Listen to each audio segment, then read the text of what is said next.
Programme मध्य मुकाबले में खुश आमदेद। मैं हूं रबिया एहसन और मेरे साथ मौजूद हैं रऊफ लासरा। और आज के प्रोग्राम में जिन टॉपिक्स पे हम बात करेंगे उसमें सबसे पहले इमरान खान ने तमाम असम्बलियों से इस्तीफों का ऐलान कर दिया।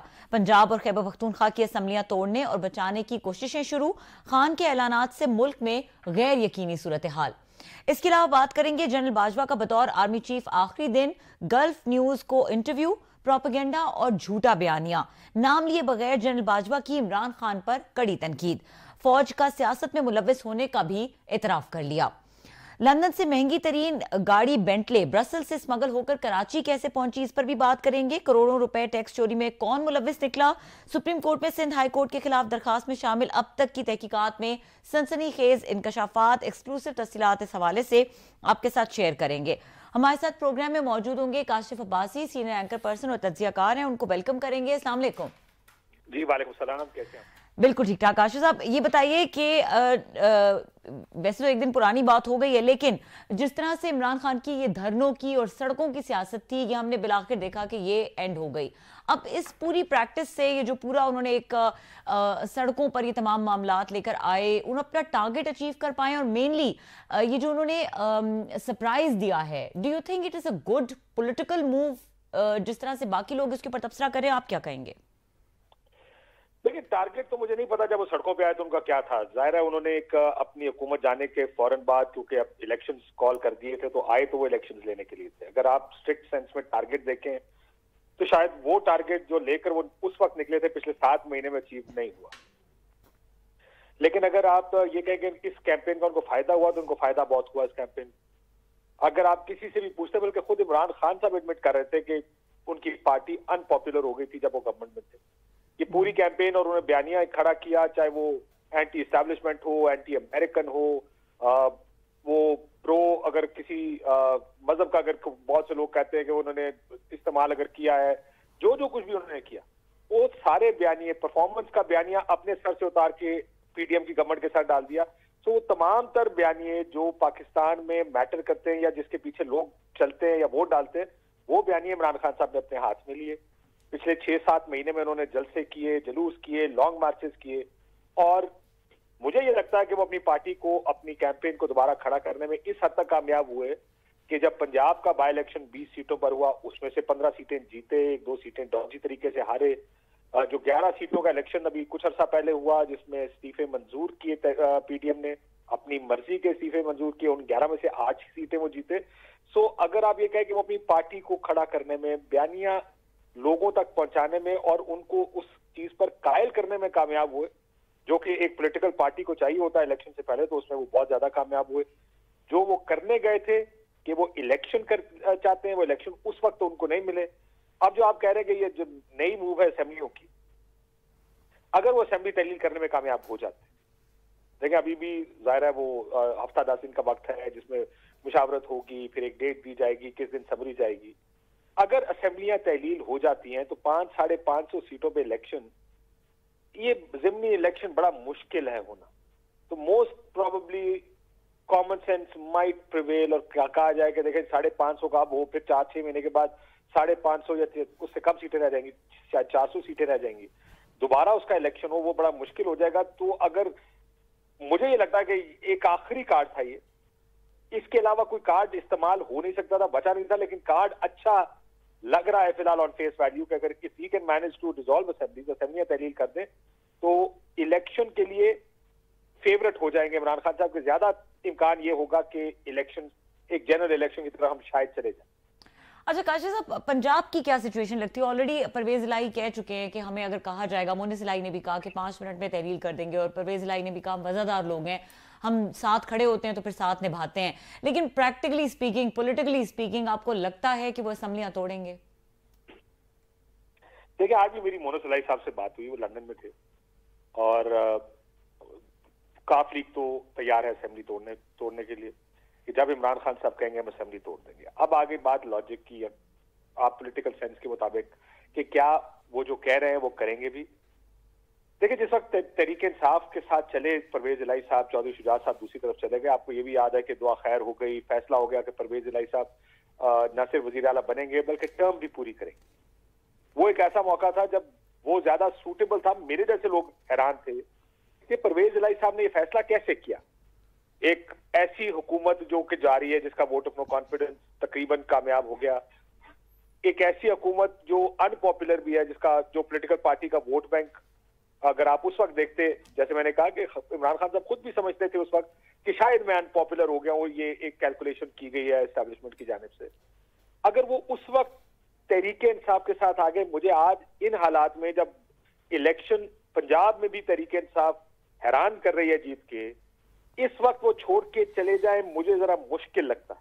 देखिए, सियासत में नामुमकिन कुछ नहीं होता, लेकिन अगर आप स्ट्रिक्टली पॉलिटिकल सेंस में सोचें या देखें इन हालात को, मुझे मुश्किल लगता है कि इन हालात में वो तहरीके इंसाफ को छोड़ेंगे, क्योंकि जो इस वक्त फ्यूचर लग रहा है, एटलीस्ट बादियो नजर में जो पॉपुलैरिटी की सर्वेज आ रहे हैं, जो इलेक्शन के नताइज अब तक जो सामने आए हैं, उसकी बुनियाद पर तो लगता है कि तहरीके इंसाफ एक अच्छी पोजीशन में है इलेक्शन जीतने की। और पंजाब जो बैटल ग्राउंड होगा, जहाँ मुस्लिम लीग काफ जहां से इलेक्शन ज्यादा लड़ती है, उसको देखकर लगता है कि परवेज इलाही का छोड़ना, इमरान खान साहब को इस मौके पर डिच करना जरा मुश्किल काम है। अच्छा काशिफ, एक और इम्पोर्टेंट चीज कि आपने टारगेट्स की बात की। इमरान खान के मल्टीपल टारगेट्स थे, उसमें definitely one of the major targets was early elections. इसके अलावा वो एक प्रेशर बिल्ड करना चाहते थे, जो एक पेज उनका नहीं रहा था, और जो ट्रस्ट डेफिसिट आया था या जितनी भी तमाम तर चीजें दरमियान में आई थी, वो उसको एक रिवाइव कर रहे थे। ये तो बड़ी ऑब्वियस सी चीज थी। अभी विद दिस न्यू अपॉइंटमेंट, नए आर्मी चीफ आने के बाद और जनरल बाजवा के इस बयान के बाद के फौज मुकम्मल तौर पर गैर सियासी हो गई, आपको लगता है? The other day Fawad Chaudhry साहब हमारे साथ प्रोग्राम मौजूद थे, और मैं इसलिए कोट करी हूं कि वो बड़े कॉन्फिडेंट थे कि कुछ घंटों में पता चल जाएगा कि ये जो इस्टेब्लिशमेंट है, नई इस्टेब्लिशमेंट, ये इसकी डायरेक्शन क्या है। तो आजम स्वाति साहब की भी गिरफ्तारी होती है, तो आपको क्या लगता है कि वहां से वो सपोर्ट रिवाइव कर पाए हैं अपनी, या कर पाएंगे? ये टारगेट हुआ है चीफ? देखिए, अभी तो कल चेंज ऑफ कमांड तो कल होनी है, अभी तो पुरानी एस्टैब्लिशमेंट चल रही है ना। सो अभी तो ये सवाल कि क्या वो सपोर्ट वापस ले पाया है, ये तो सवाल का जवाब आपको अगले चंद दिनों में मिलेगा। कुछ बहुत बुनियादी चीजें हैं जो होंगी, अगर होंगी तो आपको पता चल जाएगा कि सियासी तौर पर एस्टैब्लिशमेंट अभी भी एक्टिव है या नहीं। ये चंद बड़े अमूमी मार्कर्स होते हैं जो अगर आप कहें, जिससे आपको ये अंदाजा हो जाता है कि क्या वो पॉलिटिकली चीजों को देख रही है, मनूवर कर रही है या नहीं। बट इसमें एक बड़ा इंटरेस्टिंग, बड़ा एक डिफरेंट एक और जाविये से भी आपको इसको देखना पड़ेगा, और वो है माशी जो इंडिकेटर्स इस वक्त, इकोनॉमिक इंडिकेटर्स है। आपने मिफ्ता इस्माइल साहब को देखा। अब मसला ये कि फौज वैसे तो बड़ी पॉलिटिकल पोजीशंस लेती रही है माजी में, जो कि अभी आउटगोइंग आर्मी चीफ ने एडमिट भी किया कि हम सियासत में मुदाखलत करते हैं। खाली उनका जो बात थोड़ी मुश्किल से हजम होने वाली थी वो ये कि 2021 में उन्होंने छोड़ दिया था मुदाखलत करना, जबकि बहुत से लोग जानते हैं कि जो वोट ऑफ नो कॉन्फिडेंस था पॉलिटिकल पार्टी, ये तो नून लीग के वुज़रा टीवी पर आकर और प्रेस कॉन्फ्रेंस में बयान देते रहे कि हमें ये डराया गया, फिर हमसे ये करवाया गया, और हम साथ मिल गए सारे कि कहीं जनरल फैज आर्मी चीफ ना बन जाए। तो ये काम भी तो 2022 में ही हुआ था। तो ये कहना कि फौज 2021 अप्रैल से पॉलिटिकल थी, शायद कोई इतना ठीक नहीं होगा। उस दौरान आपने देखा होगा बहुत से ऐसी चीजें हुई, चेयरमैन सेनेट के इलेक्शन भी हुए, यूसुफ रजा गिलानी साहब का इलेक्शन आपको याद होगा जो सेनेट का हुआ। सो बहुत से ऐसे इंडिकेटर्स थे कि जिसमें लग रहा था, जो इमरान खान साहब ने खुद भी तस्लीम किया, पीडीएम के लोगों ने तस्लीम किया कि फौज सियासी थी। लेकिन अब जो अगली इस्टेब्लिशमेंट आ रही है, ये भी हमें इन्होंने ही बताया है कि जिस तरफ आर्मी चीफ देखता है फौज उस तरफ देखती है। सो इंस्टीट्यूशनल से ज्यादा मुझे लगता है ये पॉलिटिकल चॉइसेस होती हैं, पर्सनल चॉइसेस अगर मैं कहूं तो ज्यादा बेहतर होगा, कि जो आर्मी चीफ टाइम उस वक्त होता है, ये शायद उसके फैसले और चॉइसेस होती हैं जिस पर पूरी जो इस्टेब्लिशमेंट है वो चलती है। और इस्टेब्लिशमेंट भी आप जानते हैं कि ज्यादातर जो हमारे ISI है, MI है, ये ज्यादातर वो इदारे हैं जो जिनसे इस तरह के काम जो होते हैं या जिनकी इंटरफेरेंस होती है पॉलिटिकल मामला में ज्यादातर। तो अब अगले 4-6 दिनों में देखते हैं कि क्या हो। अच्छा काशिफ, जी सलाम sir, thank you very much. बड़े मैं गौर से आपकी सारी गुफ्तगू सुन रहा था, very intelligent of course always. Sir 2-3 चीज़ें हैं। एक जो खान साहब की जो मुझे मूव समझ आ रही है, please correct me if I am wrong, मैंने अभी बल्कि हमारे रिपोर्टर हैं कोर्ट को करते हैं, बड़े अच्छे रिपोर्टर हैं सबीउल हसनैन, मैंने उनके जिम्मे भी लगाया, मैं ज़रा आइन भी पढ़ लें, ज़रा इलेक्शन कमीशन भी पूछ लें कोई 2-4 वकीलों से कि नए जो इलेक्शन होंगे खान साहब अगर कराते हैं केपी में और ये पंजाब में, अगर ये डिज़ाल्व किया जाता है तो इनकी टेन्योर जो है वो 5 साल होगी, ना कि ये अगले उसके साथ जनरल ये इलेक्शन के साथ इनकी टेन्योर ख़त्म हो जाएगी और फिर इलेक्शन होंगे। तो सभी ने मुझे ये बताया कि ये इसके बाद 5 साल इनकी टेन्योर होगी। मेरा ख्याल है आपकी भी ये अंडरस्टैंडिंग होगी भी। जी जी बिल्कुल, टर्म है ना, 5 ईयर टर्म है ना, टर्म तो 5 साल की। बस अब इस पे बाद आगे चलते हैं। इस मूव को मैं जो ये थोड़ी सी देखने की कोशिश की है, खान साहब के जहन में ये है कि चलें ठीक है, आप नया इलेक्शन हमें नहीं दे रहे, अभी से हम सेंटर में नहीं आ रहे, तो हम वहाँ पे केपी में और पंजाब में, क्योंकि हमारा रेला चल रहा है, लोग ये उस्मान बुज़दार एंड कंपनी को भूल गए हैं इस वक्त, तो मेरा वहाँ पे जो बयानिया है वही चल रहा है, तो लिहाजा बेहतर नहीं है कि हम अभी इलेक्शन करवा लें, पूरे सूबे में स्वीप करके हम बैठ जाएं, केपी में भी पंजाब में भी और स्पेशली पंजाब में। और जब ये इलेक्शन होंगे जनरल, यहाँ पे इलेक्शन होंगे इसमें अक्टूबर सितंबर में, तो हमारी हुकूमत होगी, हमारा वज़ीर आला होगा और हमारे फंड्स होंगे, हमारा क्लाउड होगा, लिहाजा उसका इम्पैक्ट जो है वो नेशनल असम्बली की सीटों पर भी आएगा। तो मैं ठीक पढ़ रहा हूँ कि खान साहब के ये जहन में है कि यहाँ से इलेक्शन जीत के सूबे में अपने वज़ीर आला बिठा के कल को नेशनल असम्बली के जब सिर्फ इलेक्शन होंगे तो हमारे पास बहुत बड़े एडवांटेजेस होंगे कि हम सूबाई सीटें तो जीत ही चुके होंगे, हम नेशनल असम्बली की भी जीते, हमारे वज़ीर होंगे, हमारे MNAs होंगे, हमारी ब्यूरोक्रेसी होगी और हमारा क्लाउड होगा। लोगों को तो लगेगा कि सूबे में हम बैठे हैं तो आपने वोट हमें देना है सेंटर के लिए भी। तो ये खान साहब के जहन में जो मुझे उनकी रीडिंग समझ में आ रही है, और यकीनी तौर पर अगर इसी तरह से वो सोच रहे हैं तो इट्स ए बिग मूव। ये तो इनके लिए बड़ा मसला बन जाएगा, इस नवाज शरीफ साहब के लिए, कंपनी के लिए, पंजाब से जीतना अगला इलेक्शन जो है इस MNA का। ये अगर आप इस एंगल से देखें तो बिल्कुल ठीक सोच रहे हैं। मुझे नहीं पता कि इमरान खान साहब इस एंगल से सोच रहे हैं। मेरा ख्याल है उनका ये ख्याल है कि इतने इस्तीफे आ जाए कि इलेक्शन के अलावा चारा ना रहे। एक और चीज देखिएगा, देखिए 2-3 चीजें हो सकती थी जिस तरीके से काम हो सकता था। इमरान खान साहब जलसे में आए, उन्होंने कहा मैंने 2-3 लोगों से मुशावरत की है, हम असेंबली तहलील करने लगे, अब मैं मुशावरत करूंगा पार्लिमानी पार्टी से। आज मुशावरत हुई तो उन्होंने कहा अब मुशावरत होगी केपी और पंजाब से भी, परवेज इलाही साहब से भी, और आज उनकी केपी के वजीर आला से भी मुशावरत होगी। इसका मतलब वो टाइम ले रहे हैं अभी भी फैसला करने।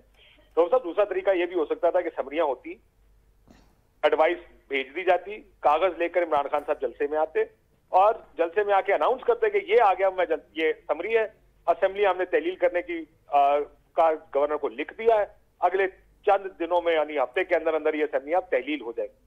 और उससे ये होता कि ये काम हो चुका होता। मुझे लगता है कि जिस तरह आज भी जो बात हो रही है कि अब देखें हफ्ते को डेट दी जाएगी कि कब होगा, it is like giving time to government कि अपनी काउंटर स्ट्रैटेजी भी बना ले, कोई वोट ऑफ नो कॉन्फिडेंस आनी है वो भी आ जाए, कम से कम दाखिले दफ्तर हो जाए सूबों में, फिर गवर्नर भी थोड़ा बैठ जाएगा। लेकिन ये डिलेइंग टैक्टिक्स तो हो सकती है, इसका इफेक्टिव काम कुछ नहीं हो सकता। लेकिन लगता है ऐसे कि वो अब भी चाहते हैं कि कोई बातचीत हो। ज़ाहिर नई एस्टैब्लिशमेंट है, उसको भी 5-7 दिन लगेंगे, जरा थोड़ा सा जो अपॉइंटमेंट्स होनी है आते हुए, वो मईशत की हालात देखेंगे। काशिफ ये बताएं, आपको बड़ा अरसा हो गया, मोर देन 20 ईयर्स हो गए पॉलिटिक्स, फॉरेन अफेयर्स, सारी चीज़ों को कवर कर बड़े करीब से देखे, आप इन लोगों को जानते भी हैं। एक नया आर्मी चीफ है जिसके साथ हमें पता है कि इमरान खान साहब के तल्लुकात भी इतने अच्छे नहीं थे, उनको DGIA से उन्होंने 9 महीने बाद हटा दिया था, अनसरमोनियस उसमें हालात में एम्बेरसमेंट होगी डेफिनेटली किसी DGIA से के लिए 3 साल की बजाय उनको 9 महीने बाद आप घर भेज दें। और फिर उसके बाद वो इमरान खान साहब की तकरीरें उन्होंने कभी अपने ख्यालात छुपाए भी नहीं है। क्या ये जो नया यहाँ पे चीफ आए हैं अगेन आ रहे हैं सुबह, तो वो जाएंगे अपने उनके पास, ये शहबाज शरीफ साहब के पास कि जनाब कि आप एक काम करें 3 महीने बाद इलेक्शन करवा दें, तो मैं आपकी जगह जो नया वज़ीर आज़म जो है ना, मैं इमरान खान साहब को चाहता हूँ, क्योंकि ये डेफिनेट है कि इमरान खान साहब के इसमें कोई शक नहीं है कि ही में विन द इलेक्शन। तो क्या नया चीफ जो एज ए उनके साथ DGIA के तौर पर काम नहीं कर सके थे खान साहब, तो वो ये चाहेंगे कि जनाब कि मैं जाऊँ, मैं बुरा बनूँ उनके लिए, एक उस प्राइम मिनिस्टर के लिए जिसने मुझे अभी आके अपॉइंट किया है खान साहब को खुश करने के लिए, तो ये आएँ इन्वॉल्व होंगे, इंटरफेयर करेगी इस्टेब्लिशमेंट, या कहेगी ठीक है जी इस्तीफे देने हैं, इलेक्शन कराने हैं, टेन्योर लेनी है, नहीं आप जाने और शहबाज शरीफ साहब जाने, हमारा तो कोई तल्लुक नहीं, हम तो दूर बैठे हुए हैं, तो हम तो सरहदों की हिफाजत करेंगे। भाई उनको मतलब है नया चीफ क्यों करेगा इंटरफेरेंस और इलेक्शन पे मजबूर करेगा हुकूमत को? सर ठीक है, प्रोसेस है, चलते था सर। राउत साहब ये 2 तरीके से देखा जाए। जैसे मैंने पहले कहा कि फौज अगर अमूमन नए जब चीफ्स आते हैं तो पॉलिटिकल इंटरफेरेंस नहीं होती, 4-6 महीने सुकून से गुजरते हैं, अपॉइंटमेंट्स होती हैं, he gets into his job, ease into the job. यहाँ पर एक मसला इसमें एक एडेड एलिमेंट है वो इकोनॉमी का, और इकोनॉमी के ऊपर तमाम इकोनॉमिस्ट इस वक्त परेशान है, इंक्लूडिंग मिस्टर इस्माइल। जैसे आपने देखा जिस तरह उन्होंने कहा कि डिफॉल्ट का खतरा नहीं टलेगा, और जितनी बात मेरी इकोनॉमिस्ट से हुई वो ये कह रहे हैं कि अगले 4 से 5 महीने में 16 अरब डॉलर की आपको पेमेंट्स करनी है, और अगर वो ना की तो फिर ये डिफॉल्ट की तरफ मामला, और वो पैसे कहां से आएंगे ये पता नहीं। उम्मीद तो कर रहे हैं कि होपफुली ये हो जाएगा, उम्मीद है ये हो जाएगा, लेकिन उम्मीद कभी भी स्ट्रैटेजी नहीं होती। तो फौज अगर इंटरफेरेंस ना भी करना चाहे, माशी हालात हो सकता है इस जगह चले जाए जहां पे उनको एक सॉफ्ट सी ओपिनियन देनी पड़ जाए। शायद ये मुमकिन है कि वो इकोनॉमी की बुनियाद पर कि मईशत ऐसी जगह आ गई है जिसको पॉलिटिकल स्टेबिलिटी की जरूरत है, एक ऐसे हालात बन गए हैं जिसमें कोई ना कोई।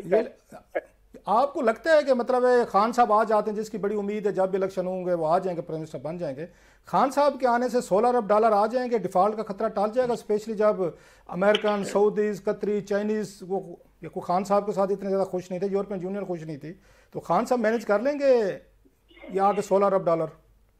देखिए आज मैं हमारे साहब से ये पूछा था कि मैं कहा आपके पास प्लान क्या है। इस वक्त सवाल बहुत से है, क्या किसी के पास भी प्लान है? रोज साहब इससे निकलने का प्लान किसी के पास नहीं, लेकिन क्या इंग्रेडिएंट्स हैं जो चाहिए? पॉलिटिकल स्टेबिलिटी वो चीज है जो सबको चाहिए अगर आपने किसी किस्म का रिवाइवल शुरू करना है। एक पॉलिटिकल स्टेबिलिटी जरूर चाहिए, कुछ मुश्किल फैसले करने पड़ेंगे, वो मुश्किल फैसले से वो गवर्नमेंट कर सकती है जिसके पास वक्त ज्यादा हो। देखिए आखिरी साल में, या आप भी जानते हैं मैं भी जानता हूं, कोई भी पॉलिटिकल गवर्नमेंट हो, अमूमन आपने देखा हुकूमतें IMF प्रोग्राम्स में जाती थी, 3 साल बाद IMF का प्रोग्राम खत्म होता था, जाना चाहिए था दूसरे प्रोग्राम में, लेकिन इसलिए नहीं जा सकते थे कि इलेक्शन ईयर आ गया। अब इस जगह अगर IMF प्रोग्राम में जाएंगे मजीद सख्त कंडीशंस लगेंगे। तो ये वो वजह है जिसकी जो पॉलिटिकल स्टेबिलिटी आपको चाहिए, जिसमें बिजनेसमैन कॉन्फिडेंट हो, पैसा पाकिस्तान में आए, पाकिस्तान से पैसा बाहर ना जाए, उसके लिए कुछ स्टेप्स तो लेने पड़ेंगे। वो स्टेप्स किस सूरत में लिए जा सकते हैं? वो उस सूरत में जरूर सब लिए जा सकते हैं जब थोड़ी सी आपके पास स्टेबिलिटी होगी। शायद मुमकिन है कि ये बात जाहिर है इकोनॉमी के ऊपर जो ब्रीफिंग्स है वो उनको भी मिलेंगी, उनको भी ये बताया जाएगा कि इस वक्त मसाइल क्या है, मुश्किलात क्या है और उससे निकलने का रास्ता क्या है। ये बात अगर आप नून वाले या PDM वालों से बात करें मईशत की मुश्किलात के ऊपर, तो वो भी कन्विंस्ड है कि मईशत बहुत मुश्किल है। तो ये बड़ा इंपॉर्टेंट शायद एक एलिमेंट हो जो शायद किसी को इस बात पर। अच्छा अब एक और साइड पे चलते हैं, एक और साइड पे ये 1 साल पहले तक तकरीबन 20 नवंबर तक हम चले जाते हैं, 8-10 दिन पीछे चले जाते हैं पिछले साल के। इमरान खान साहब वज़ीर आज़म थे, उस वक्त DGIS ही थे, the most powerful man general Faiz Hamid साहब DGIS ही थे, और यही कहा जा रहा था कि वो नेक्स्ट आर्मी चीफ होंगे। और पिछले हमने 1 साल में देखे टर्न ऑफ इवेंट्स हुए हैं कि खान साहब भी चले गए, जनरल फैज़ साहब भी, वो ये खबरें रिपोर्ट्स आ रही थी कि उन्होंने शायद अपना GHQ में इस्तीफ़ा दे दिया है। अब तक खान साहब जो भी चाहते थे फरवरी के बाद अपनी हुकूमत ना बचा सके, इलेक्शन ना ले सके, मर्जी का आर्मी चीफ ना लगा सके, वो फिर उस जनरल बाजवा साहब को एक्सटेंशन लेके ना दे सके, ये मेन चीज़ें थी। जनरल फैज़ साहब का अगेन कहा जा रहा था आर्मी चीफ शायद उनको लगाना चाहते, वो ना लगा सके। आज खान साहब भी इस्तीफ़े दे गए असेंबली से, जनरल फैज़ साहब भी इस्तीफ़े दे गए। आपको लगता है जो नई मूव है, या खान साहब अपने एक उसमें कहते हैं बुरे दिनों में से गुजरे, सम टाइम पैचेज आते हैं, बैड पैचेज आप पे, हम पे, हर बंदे पे आते हैं, तो आपको लगता नहीं कि खान साहब की जो भी मूव है पिछले 1 साल से वो बैकफायर कर रही है? तो ये जो इलेक्शन वाली वो जिस साइड पे जा रहे हैं, तो सितारे उनकी साइड पे हैं, या आपको लगता है कि ये पैच है, बैड पैच जो है, तो ये चलता रहेगा? और प्लस ये जनरल फैज़ साहब की उस पर रिटायरमेंट पे आपको ज़रा कमेंट चाहिए था, आप इसको कैसे देखते हैं? देखिए, एक तो जनरल फैज़ को रिटायर होने की जरूरत नहीं थी, बिकॉज वो सुपरसीड नहीं हुए। टॉप 2 लोग एक आर्मी चीफ बन गए, एक चेयरमैन जॉइंट चीफ बन गए, तो वो बड़ी आसानी से अप्रैल तक सर्व कर सकते थे। लेकिन जो हालात बने शायद उनको ज्यादा बेहतर पता होगा, मैं इंटरनली नहीं, लेकिन काशिफ इससे तो ये साबित हुआ, फिर जो बातें हो रही थी कि फौज के अंदर बड़ी शदीद किस्म की इस पे वो थी, लॉबीज थी, एक उस फैज़ हमीद साहब की लॉबी थी, एक इनके जो दूसरी साइड पे जनरल से उनकी लॉबी थी, क्योंकि उनका अपने सीनियर के नीचे, अच्छे खासे सीनियर है उनसे, अगर देखा जाए 4-5 महीने बड़ा टाइम होता है, अगर अपने सीनियर के नीचे वो सर्व करने को तैयार नहीं है तो इट्स अ लाउड मैसेज कि वहाँ पे लॉबीज थी, प्रॉब्लम थे, जिनकी बातें अखबारों में या मतलब मीडिया पे उस पर डिबेट्स वगैरह होती रही। तो ये तो कंफर्म कर रही है कि there was conflict within the ranks.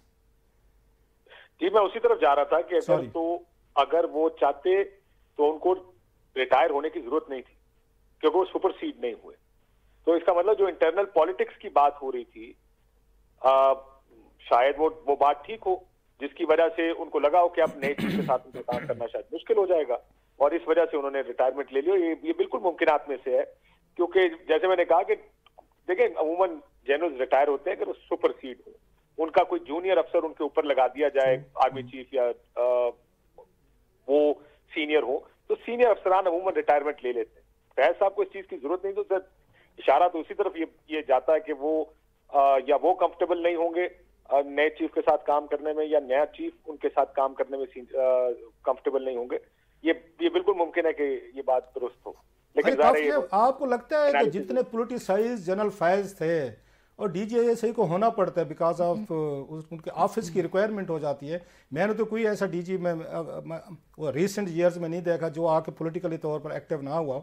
आपको लगता है कि 2 साल की मैंडेटरी अपना टर्म पूरी करने के बाद जितना उन्हें अपने इलाके में बताया जाता है, क्लाउट है, उन तल्लुकात हैं, काम किए हैं, लोगों को मतलब जैसे होते हैं हमारे देहाती इलाकों में पोठवार में ये अच्छा खासा चकवाल साइड पे उनको बताया जाता है काम किए उन्होंने और लोगों को बहुत सारा ब्लाइज किया। आपको लगता है वो पॉलिटिक्स में आएंगे या फिर वो बाकी हमारे डीजीआईएसआई की तरह घर बैठ जाएंगे? आपकी क्या रीडिंग? आप ही तो पोठवारी हैं।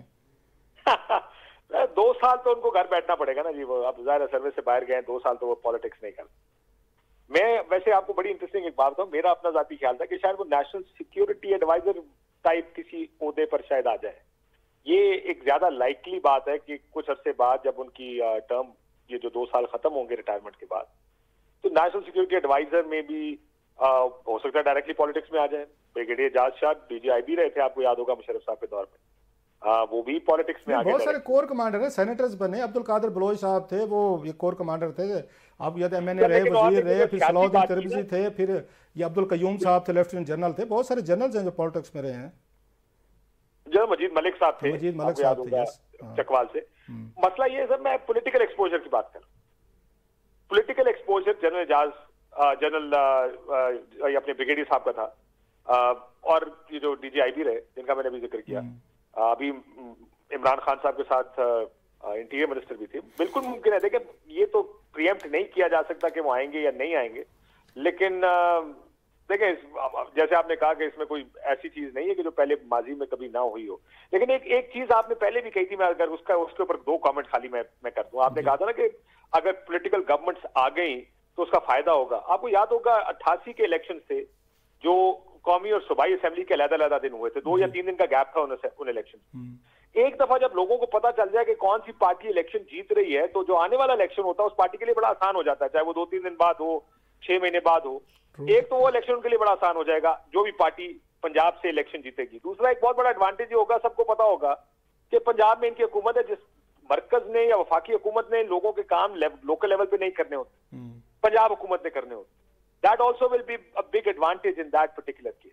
तो ये आपकी बात बिल्कुल दुरुस्त है कि अगर तहरीक इंसाफ ये दोनों असेंबलियां फर्ज करें जीत जाती है, तो उनको ये आने वाले इलेक्शन का बड़ा एडवांटेज होगा। बहुत बड़ा एडवांटेज होगा, बहुत बड़ा एडवांटेज होगा। Kashif, thank you very much, आपने मैं ज्वाइन किया, बहुत शुक्रिया आपका सर, थैंक यू जी। काशिफ वासी हमारे साथ मौजूद थे और प्रोग्राम में ब्रेक का वक्त हो रहा है। ब्रेक के बाद बात करेंगे लंदन से करोड़ों मालियत की एक महंगी तरीन गाड़ी बेंटले ब्रसल्स के रास्ते चोरी होते हुए कराची पहुंच गई, और ये एक स्कैंडल था जो अभी तक सोशल मीडिया पर था, लेकिन अब ये सुप्रीम कोर्ट में भी लैंड कर गया है। इसके ऊपर बात करेंगे और इसकी एक्सक्लूसिव डिटेल्स हमारे रिपोर्टर सबील हसनैन उनसे जानेंगे। ब्रेक के बाद हमारे साथ रहिए।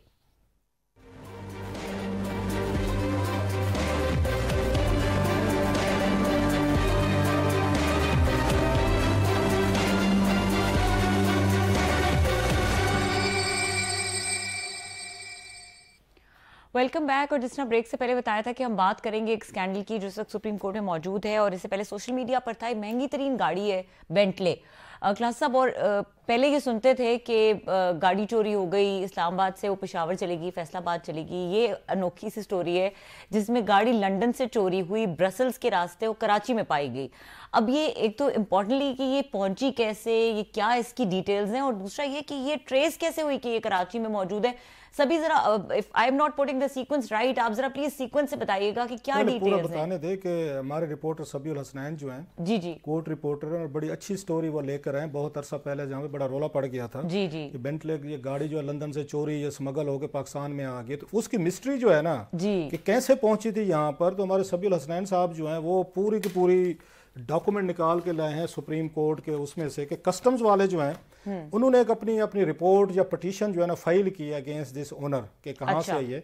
और इसमें जो बड़ा स्कैंडल है अभी उसकी डिटेल बताएंगे, वो ये है कि बल्गारिया के सफ़ीर थे जो पाकिस्तान में, उनके नाम पर बुक करके लाएगी क्योंकि उनको ड्यूटी फ्री पड़ती है। ये जो पाकिस्तान में डिप्लोमेटिक कोर होते हैं इनको ये गाड़ियां मंगवा सकते हैं। बल्गेरिया के सफीर जो पाकिस्तान में मौजूद जो पाकिस्तान में मौजूद थे, अब वो कहते हैं 2020 में वो चले गए हैं यहाँ से। नए सफीर ने कहा जी मेरा इस गाड़ी से कोई ताल्लुक नहीं है। सो इसके ताने बाने डिप्लोमेटिक एनक्लेव हमारे डिप्लोमेटिक वर्ल्ड से मिलते हैं कि उन्होंने वो जो अगेन मसूफ हैं जो इसमें मुलजिम है, नवीद साहब है मेरा ख्याल है, उन्होंने बल्गारिया के सफ़ीर के नाम पे लंदन से बुक करवाते वाया बल्गारिया पाकिस्तान भिजवाई है। और क्योंकि इसमें करोड़ों रुपए की ड्यूटी माफ हो रही थी। बाकी डिटेल मेरा ख्याल है अब आप सभी से जी। सबीउल हुसैन हमारे रिपोर्टर हमारे साथ मौजूद हैं। अस्सलाम वालेकुम सभी। जी वालेकुम सलाम। जी सभी, ये जो बड़ी इंटरेस्टिंग सी स्टोरी है इसकी जरा डिटेल्स बताइएगा। देखिए, ये लंदन से चोरी हुई थी ये बेंटली मेल्सन गाड़ी और इसको पाकिस्तान स्मगल किया था।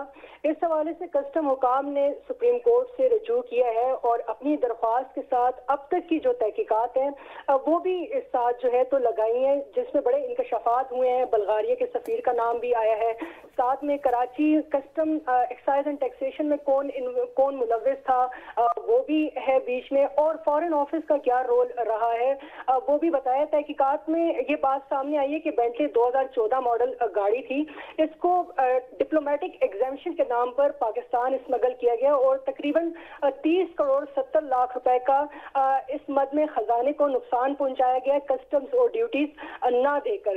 गाड़ी लंदन से चोरी होने के बाद यूके की जो इंटेलिजेंस यूनिट था वो इसको ट्रेस कर रहा था और फाइनली उन्होंने बताया पाकिस्तानी हुकाम को कि ये कराची DHA में मौजूद है। कस्टम डिपार्टमेंट ने जो निशानदेही की गई थी वहां पर रेड की और गाड़ी रिकवर की। कस्टम हुकाम का कहना है कि ये महंगी गाड़ी पाकिस्तान में बगैर किसी रिकॉर्ड के मौजूद होना, इससे ये साबित होता है कि गाड़ी पर टैक्सेस और ड्यूटीज अदा नहीं की गई। 3 बुनियादी तौर पर मुल्जिमान हैं। एक मुल्जिम है नवेद यामीन जिसने फ्रॉड के जरिए जो है तो ये 30 करोड़ से ज्यादा का ये आप कह रहे हैं फ्रॉड का, या कस्टम हुकाम ने अपनी पटिशन में बात की है, अक्यूज कहा होगा? ये कस्टम हुकाम का बिल्कुल मौकफ था। मतलब मुल्जिम क्या है, मतलब वो कह रहे हैं उनके मुल्जिम जो है कस्टम हुकाम के मुल्जिम की बात हो रही है, मुल्जिम जिन्हें उन पे वो है, ये कस्टम हुकाम की बात कह रहे हैं। ये एक प्राइवेट पर्सन है जिसने अपनी कंपनी रजिस्टर की हुई है और इसी से ही क्लियरेंस वगैरह हुई है। बुनियादी तौर पर 3 मुल्जिमान थे जिन्होंने अपनी कंपनीज रजिस्टर की हैं पाकिस्तान और बाहर बैरून ममालिक, उन कंपनियों के नाम पे जो है तो क्लियरेंस वगैरह इसलिए हम अभी इसको फ्रॉड इसलिए नहीं कह रहे कि मामला क्योंकि कोर्ट में है, सो हम ये किसी पे जजमेंट नहीं दे रहे कि अभी वो चीज़ें सामने आएंगी अदालत में, वो अपना केस पेश करेंगे, ये कस्टम वाले वो जिन पे उनको अगेन कस्टम वाले जिनको मुल्जिम समझ रहे हैं वो अपना दिफा करेंगे, then we will be in a position to say something. बहरहाल आप ये कह सकते हैं जिनको कस्टम मुकाम को वो जो इनके वो हैं क्या अक्यूज हैं, अक्यूज कह लें चलें जी, एक्यूज बिल्कुल, चूंकि मामला तो है तो सब जुडिस, लेकिन कस्टम हुकाम ने जो मौकफ इख्तियार किया है उसके मुताबिक बल्गारिया का जो सफीर थे साबिक सफीर, उनके नाम पर धोखाधड़ी और जालसाजी के जरिए दस्तावेजात तैयार की और पाकिस्तानी सफारतखाने ने इन दस्तावेजात की बुनियाद पर 2019 में ड्यूटीज और टैक्स की एग्जेम्पशन के लिए जो है वो खत लिखा था। तहकीकात में ये बात भी सामने आई है कि जब राब्ता किया गया मजीद इनसे पूछताछ की गई तो कस्टम डिपार्टमेंट को एक जवाब जमा कराया था ये वजारत खारजा ने, और उसमें कहा था कि गाड़ी की फरोख्त या डी रजिस्ट्रेशन की इजाजत हमसे नहीं मांगी गई, कोई राब्ता हमसे नहीं किया गया। बल्गारिया के जो सफीर हैं वो यहाँ से जा चुके हैं और जो नए सफीर आए हैं उन्होंने भी गाड़ी से लातल्की का इजहार किया है क्योंकि गाड़ी तो सफारतखाने के कब्जे में है नहीं, और सफारतखाने ने भी जो है तो कस्टम हुकाम को ये गाड़ी कब्जे में लेने के लिए लिखा था। इसमें 3 मुल्जिमान है, एक मुल्जिम ने चूंकि FIR कर चुकी थी तो एक मुल्जिम ने रजू किया सिंध हाई कोर्ट से, पहले उसने प्रोटेक्टिव बेल्स ली हैदराबाद कोर्ट से और लाहौर हाई कोर्ट से, फिर सिंध हाई कोर्ट से रजू किया तो सिंध हाई कोर्ट ने FIR तो खत्म नहीं की लेकिन जमानत दी और कहा कि आप ट्रायल कोर्ट में पेश हों। अब कस्टम हुकाम का ये कहना है कि ट्रायल कोर्ट में वो पेश तो हो गए हैं, उन्होंने सरेंडर तो कर दिया लेकिन वो तहकीकात में मावनत नहीं कर रहे। तो ये सदा की गई है कि सिंध हाई कोर्ट का जो जजमेंट है ये 20 सितंबर का, उसको जो है तो सेट असाइड किया जाए ताकि हम मुल्जिम को पहले 2 मुलजिम जो गिरफ्तार हुए, तीसरे मुलजिम को हम गिरफ्तार करके तहकीकात को मजीद आगे बढ़ाएं। अच्छा सभी, ये कौन है, मुलजिम कौन है, क्या इनका बैकग्राउंड है, प्रोफाइल क्या है? क्योंकि उस वक्त जब ये खबर आई थी तो कहा गया था कि बहुत बड़ी पॉलिटिकल शख्सियत है, कोई वजीर है, कोई फलान है, पता नहीं बम तो पता नहीं क्या चीज़ है। तो ये कौन साहब है, कोई आपके कोई नॉलेज में है, कोई उन्होंने प्रोफाइलिंग की है उनकी इसमें पिटीशन में, जो कस्टम हुकाम ने अपनी उन्होंने पिटीशन फाइल की है? ये बहुत बड़ा केस है कस्टम हुकाम का, अगेन सुप्रीम कोर्ट और सिंध हाई कोर्ट को फैसले का, इट्स अ बिग डेवलपमेंट। ये कौन लोग हैं, पता है ये अगेन इनका पता चला है? ये तहकीकात में तो इस चीज की अभी तक कोई निशानदही नहीं की गई कि क्या किसी सियासी जमात से रवाबित हैं इन मुल्जिमान के या नहीं, लेकिन ये बताया गया है कि तहकीकात अभी जो है तो वो चल रही है, इंटरम चालान जमा करवाया है। ये जो यामीन है मुल्जिम, इनका बैकग्राउंड ही जो है तो वो क्रिमिनल है, इन पे फौजदारी मुकदमात का इनको ये काफी कस्टम वालों ने कहा है, ये आप कह रहे हैं या कस्टम वालों ने अपनी पिटीशन में कहा है? ये बात ये कस्टम ने जो दरख्वास्त दायर की है सुप्रीम कोर्ट में, उसमें ये बातें शामिल हैं कि उन पे स्मगलिंग के भी पहले पर्चे हो चुके हैं, लिक्वर वगैरह के। तो ये उन्होंने प्रोफाइलिंग की है और उनकी जो कंपनीज हैं उनके नाम भी लिखे हैं। एक कंपनी फ्रांस में रजिस्टर्ड है, लेकिन अब कस्टम हुकाम इस बात की तहकीकात कर रहे हैं कि फ्रांस में जो कंपनी रजिस्टर्ड है वो भी यामीन ही की है कि नहीं। जरा चेक कीजिएगा, बहुत शुक्रिया, जरा फॉलो अप कीजिएगा कि ये कहीं फ्रंट मैन के तौर पर इस्तेमाल तो नहीं हुए और इनके पीछे कुछ और लोग बैठे हुए वक्ती तौर पर किसी और के नाम पे मंगवा कर बाद में ट्रांसफर कर दी जाती है, बेची जाती है। बहरहाल स्टोरी को जरा फॉलो कीजिएगा, बिल्कुल इस स्टोरी को फॉलो अप करना जरूरी है। और इस वक्त प्रोग्राम का टाइम खत्म हो गया। बहुत शुक्रिया सबीउल हुसैन, आपने ये स्टोरी की डिटेल्स हमारे साथ शेयर की, और प्रोग्राम देखने के लिए बहुत शुक्रिया। इजाजत दीजिए, अल्लाह हाफिज।